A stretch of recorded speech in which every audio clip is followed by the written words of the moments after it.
Hello అండి, నమస్తే. నేను మీ రుమటాలజిస్ట్ డాక్టర్ రాజేష్ కనుమూరిని మాట్లాడుతున్నాను.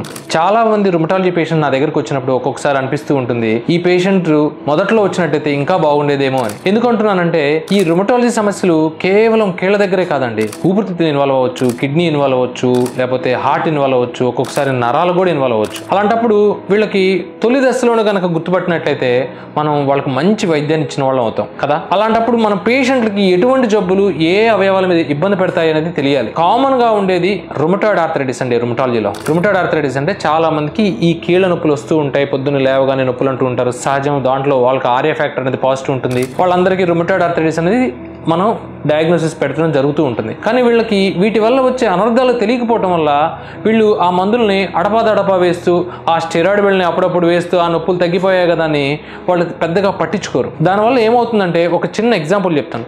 నా దగ్గరకు ఒక బ్యాంక్ ఎంప్లాయీ, రిటైర్డ్ ఎంప్లాయీ, ఆయన 55లో ఉన్నప్పుడు కీళ్ళ నొప్పులు వచ్చాయని నిర్ధారించుకున్నారు. కీళ్ళ వాతం అని నిర్ధారించుకున్నారు. మందులు వాడుతూ ఉన్నారు. మందులు వాడినాక 2 నెలలకు నొప్పులు తగ్గిపోయాయి కదా అని చెప్పి ఎప్పుడన్నా నొప్పులు వస్తే అప్పుడప్పుడు ఆ స్టెరాయిడ్ బిళ్ళ వేసుకుంటూ కాలం గడుపుతూ ఉన్నారు. లాస్ట్ కి ఒక రోజు ఐసీలో కనిపించారు. ఏంటండి మాస్టర్ మీరు ఇక్కడ ఉన్నారు అంటే, ఆయాసం వచ్చిందండి అన్నారు. ఆయాసం అని చూస్తే అతనికి వచ్చిన జబ్బు ఇంటర్స్టిషియల్ లంగ్ డిసీజ్. అంటే రుమటాయిడ్ ఆర్థరైటిస్ వల్ల ఇంటర్స్టిషియల్ లంగ్ డిసీజ్ అనేది వస్తుంది. ఆయన దాని గురించి తెలుసుకున్న తర్వాత నా దగ్గరికి మళ్ళీ డిశ్చార్జ్ అయ్యి వచ్చిన తర్వాత, ఏమండి నా రుమటాయిడ్ ఆర్థరైటిస్ వల్లే వచ్చిన ఈ ఐఎల్డీని నేను తెలుసుకోకపోవడం వల్ల ఇంత బాధపడుతున్నాను కదా, మరి ఈ విధంగా నాకు ముందే ఎవరన్నా చెప్పినట్టయితే బాగుండేది కదా అన్నారు. అవునండి, మీరు తెలుసుకోవాల్సింది, ఇన్ని రోజులు ఇప్పుడు ఆయాసంతో బాధపడుతున్నారు, ఐసీలో అడ్మిట్ అయ్యారు, మందులు వాడాల్సి వస్తుంది, దీనికి చాలా మంచి మందులు ఉన్నాయండి అని చెప్తే ఆయన ఆశ్చర్యపోయి, ఇలాంటి వీడియోలు మీరు చేసి 10 మందికి మీరు షేర్ చేసేలా చేయండి సార్, ఈ వీడియోలు నేనే షేర్ చేస్తాను అనగానే నేను మీకోసం ఈ వీడియో చేస్తున్నానండి. మీకు గనక కారణం తెలియకుండా ఈ జబ్బులు వస్తున్నాయంటే